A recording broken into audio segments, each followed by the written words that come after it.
Get ready for a game changer review. Tonight's guest sitting on the floor in front of his green screen instead of standing because his feet hurt. It's me. This is Game Changer, a Season 7 review. I wrote all these thoughts back in August of last year when Season 6 of Game Changer wrapped up.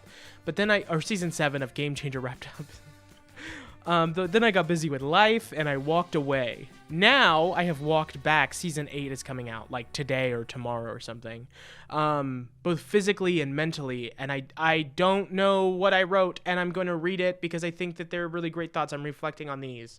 So yeah, here we go. But yeah, one of the coolest things for me with the most recent season of Game Changer, Season 7, has been watching the production value and style and stuff of Game Changer evolve and change over the years. To start out, it was a pretty basic game show, but in the most recent seasons, I want to say since they came back from COVID, the style and the production value and stuff like that have gotten better and better and better with each season that's come out. Obviously, the seasons before COVID are also really, really great. I don't want to knock them or anything, but it's just beginning Season 4 the way that we did, it really felt like they were all right, we're going to step up our game now. This is going to be the new Game Changer. This past season was pretty awesome. It was a bunch of payoff for what felt like 6-ish seasons of buildup.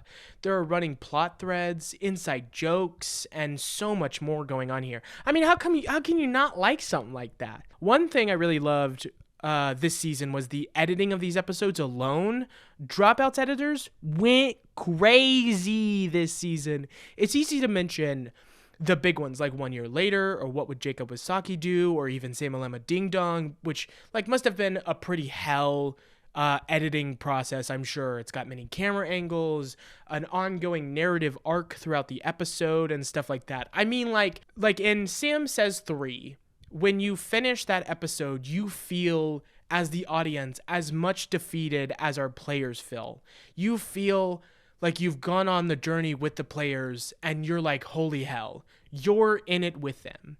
In 1 Year Later, you feel victory and power over Sam in a way that you didn't feel previously in Game Changer history, which is why it's probably one of the most highly rated episodes of the show.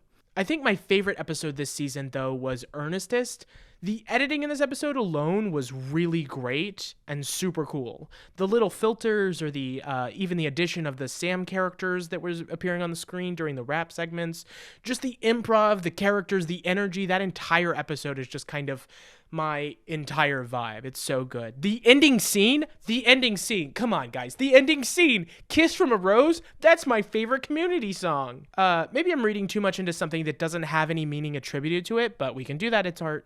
But to have comedians that normally prefer to make everything a joke attempt to display earnestness was so super interesting for me. Let me be clear, you can't attribute the meaning that they make here to them, but only to yourself. How fascinating to have a moment that was led up as a joke come across in sincerity. An interesting thought that I've been sitting with is, how do we make sincere art in a world that's more or less deeply soaked in irony or detachment? This is it. You perform irony as sincerity. You skip straight past facts and go straight for the truth. I love the pacing on crowd control or the drinking game. It feels as if they gain new confidence in how they present information to us, the audience, which is always a sign that we've entered golden year of the show. You know, this season I think will go down as that perfect season that just has really great episodes across the board. The choice to hold off the reveal that everyone was not drunk on the drinking game was so fun for the audience as well, because we get to be actively participating in the twist reveal. I got to feel the shock that the characters felt on screen. Oh my god, they're all acting? That's insane. It really feels like Sam was tricking us, the audience, which is a new thematic link in this season. Another thing that I liked this season was the set deck that was going on. It was really cool to see them do little spins on original Game Changer sets, like in Olympics or in Roulette. I always love when they go full all out and redesign the set from the ground up. The drinking game or Outvoted or Who Wants to Be, those blues that they use, that rich blue that they use in those sets, they're so visually eye-catching and pleasing to look at, and they're really nice and they're very pretty. If we're getting meaningful and looking for meaning found within these sets, I always look back to the classic Game Changer spiral. It feels almost symbolic for the show itself and also the characters on the show. The show itself feels like a sitcom reality TV show. Like, you can always guarantee that Sam has something up his sleeve, that Katie is going to be awkward, that Iffy is going to try his hardest, that Erica is going to distrust Sam, that Brennan is going to give you some facts about Bird, that Anna is going to be like a little goobus, little silly goober. And these little traits they've amplified for entertainment value, obviously, but also that spiral is something I always return to in my mind because the way it folds in on itself, how it feels like a forever run-on sentence. It's like the show is actively telling me that I'm trapped in the Lazarus trap. The characters aren't going to change or evolve. This show is evergreen. I guess until this season came along. Did you like that hook? A thought that I'm carrying over from my season 6 review, which is way worse written than this one is, and this one's pretty bad, was the idea that Ratfish didn't really feel like a full season finale of Game Changer. I mean, it is the season finale, and it does thematically work and the things that are trying to be said. But I did feel like there was maybe one more episode in production, but because of the delays and so on and so forth, it felt like we missed out on an episode going to full production in time. It felt like the show felt behind schedule or something. I don't know. I'm just speculating. I'm speculating to make this work in my own narrative. Don't judge my narrative. However, now I do feel like that was maybe true with the introduction of 1 year later, which fits my narrative. So I'm going to use that and I'm going to attribute that to this. 1 year later started filming at the end of season 5. Wait, no. At the end of season, 1 year later started filming at the end of season 6 and end of season 7. So it kind of perfectly fits all the narrative arcs that I've been speculating about. Something that I speculated about in long run-on sentences was this narrative arc that the show has been doing. I've been attempting to fit it within boxes that it probably doesn't fit within, but honestly, it does feel like Sam and his team are attempting to tell some kind of story with some story beats here. Maybe I'm crazy. I don't know. You tell me. Obviously, every episode in the season doesn't completely fit my narrative. If it happens once or twice, it's a subversion. If it happens 3 times, it's a thematic link. The first few seasons of Game Changer do feel more or less like a normal game show, except the premise for the show is like the game changes every show, but the premise for Sam's character feels like it is, I'm trying to make the best game show ever. I want to be the best host of the best game show ever. That's my thought process coming into this. This is to set up my entire overarching narrative for the entire show. So it needs to start somewhere. And the character Sam finds out that the more his characters complain and I guess suffer in quotation marks, they're not actually suffering. It's all performative, but in the world, I guess he's making them like suffer, the more well-received an episode becomes. And then there's the COVID seasons. I want to talk about them, but I don't know how to fit them in my narrative, so I'm just going to ignore them and pretend like I already talked about them. In season 4 of Game Changer, after we come back from the COVID seasons, it does feel like Sam is being a lot more of a goobus. He's playing more childish tricks on the contestants, like Sam Says literally gets introduced this season, if that helps fit my narrative in ways that I want it to. The entire season seems to be Sam attempting to get his contestants to turn on each other, to start competing in new ways, but the contestants stay really steadfast and together. There's a lot of playful twist, but there's never really a big sudden turn until we reach the season finale of Survivor, in which somebody suddenly votes Katie out, and it's a moment of shock.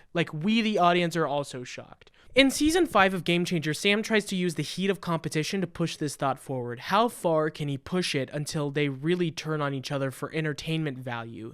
Games like Sam Says 2, Name a Number, Like My Coffee, As a Cucumber, and obviously the Battle Royale. This entire season is about the competition itself heating up and forcing the players to turn on each other, to use the competition as a way to challenge each other in a spirited way. It feels like Sam came to the conclusion that he can make them work against each other if he can make them not see it coming, which is why I feel that Battle Royale episode for season 5 was the perfect season finale.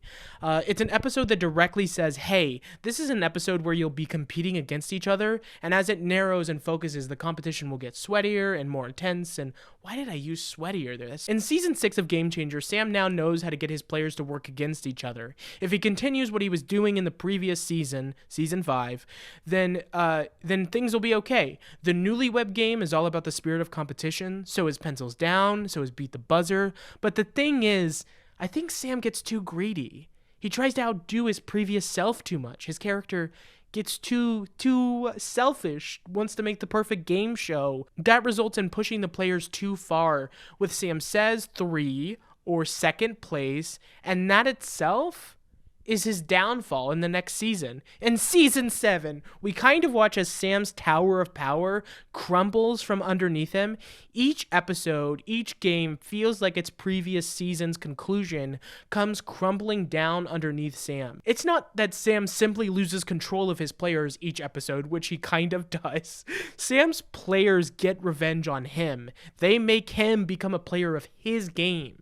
And that results in Sam being at his lowest during the season finale of Sam and Llama Ding Dong. This happens in 1 Year Later, Roulette, Sam and Llama Ding Dong, to some degree outvoted, and Fool's Gold. To focus on Sam's game being hijacked from him is so interesting. Whereas last season, for me, it felt like they were tiptoeing up to a line and asking the question, could a player hijack this game and completely turn it on them? This season, they're asking the question, what does it look like if the players ran an episode? Which will be a super fun concept for an episode, as it's a flip of expectations from us, the audience. Each time the players seem to be presented with this crazy way to escalate the premise of the game. When I saw host of show in Roulette, I didn't really think much about it, but halfway through the game, when they're flipping and changing cards, you start to wonder, can they trade with Sam? I love the concept story-wise of the players getting revenge on Sam. It does feel awfully cathartic in a weird way. 1 Year Later itself feels like a release of tension between host and contestant from all the previous seasons. For once, someone finally got the upper hand on Sam and won the game and made him feel completely exposed. If this were a different show, that would be the moment we were building to. That would be the series finale. Someone has finally bested Sam and given him a taste of his own medicine. But it does feel like the show has a bit more that it wants to say, mainly between what does the power struggle between player and host look like as they both try to embarrass each other on this game show. That does look like what next season is probably going to be about, both Sam and his contestants attempting to outdo each other and outthink each other. Everyone is going to be looking over their shoulder. So in a weird way where the contestants are kind of scared of Sam and how he's going to come out of any corner and be like, get ready for a game changer. Now Sam feels like that's going to happen to him. And that's like the perfect season finale. You know what I mean? From here, it does feel like Sam might deceive in a more sinister way. Like that the next step for his character might be I don't know, using personal details to get the upper hand on someone. This is the second point I want to clarify. I'm not really sure what I mean by personal details here. I'm kind of insane. First of all, personal details have been involved since episode 1 and 2. So what am I saying? They were using their significant others to reveal personal informations about themselves as a lie detector test. And also, secondly, they've been in Sam's house. Personal details have always been involved. I'm not sure what I'm trying to say here, but it just feels like Sam might be a little bit more sinister than he normally is with this. And I was trying to communicate that, I guess, by simplifying it to personal details. But honestly, personal details have always been involved, and if they aren't involved, it's because, they don't want to dox themselves. So I guess fill in the blank here. I'm not sure what I'm trying to say. Fill in my blank, please. Fill in the rest of my essay, I guess is what I'm trying to say. Do my work for me. I could see Sam, this is ridiculous. I never think that this could actually happen, but it's a possibility now. The option is on the table. I could see Sam participating in an entire season of Dimension 20 or something, just to get the upper hand on Brennan, and without him suspecting that Sam is going to game changer him, which is now a word I have to use as a verb? That's confusing. Either way, it does feel like season 8 is going to be one of the weirdest seasons of television yet. And the board game seems somewhat relevant to this entire season, somehow. And that's probably the best compliment that I can give any season of television. I love how low key the show stays while also going really big, like emotion, like stake wise. It always feels like the stakes are big. It stays within its fitted format and expands from there, which is admittedly a lot that it can do within its allocated format. Like, while Sam and Lama Ding Dong does feel like its biggest episode and a little bit of a different episode of Game Changer, it does retrospectively fit its narrative that it's trying to tell. And I'm curious how they continue with these like semi-scripted episodes throughout season 8. Even though this is my personal headcanon, and I can't tell you if I'm right or wrong or whatever, I'm wrapping this up by the way, I can say that season 7 of Game Changer was so freaking fun and cool and big, and there are so many other things that I would love to talk about, like the lighting, for example. The lighting in Game Changer is so cool and so nice to look at. The way that they light the Game Changer set, being so warm and inviting, feels so fresh and fun, but the way that they light these later episodes, What Would Jacob Isaki Do, Outvoted, those sets are like so cool and cold and calculated. They feel like a stage presence, you know? It's just good. It's really good. I would love to talk about the BTS stuff for the show. I want more BTS clips. I want them to add more to those behind the scenes stuff. That's a lot for me to ask. Don't do that. But I think it'd be so cool to get a peek on the writing process or the planning process.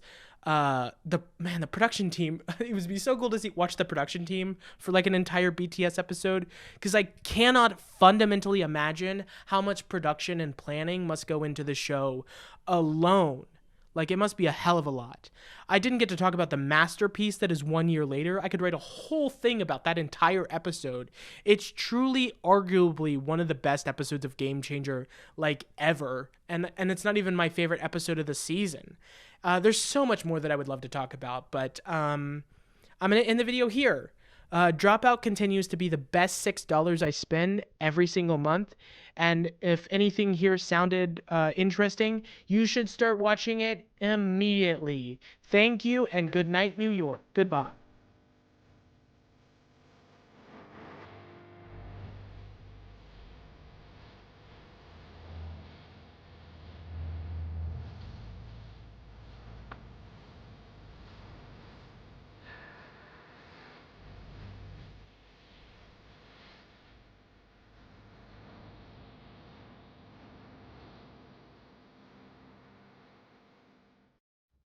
To get the upper hand on Brennan without him suspecting that Sam was going to game changer him, which has now become a word that I have to use as a verb, which is really confusing, honestly. Game changer him. We're going to start game changering people.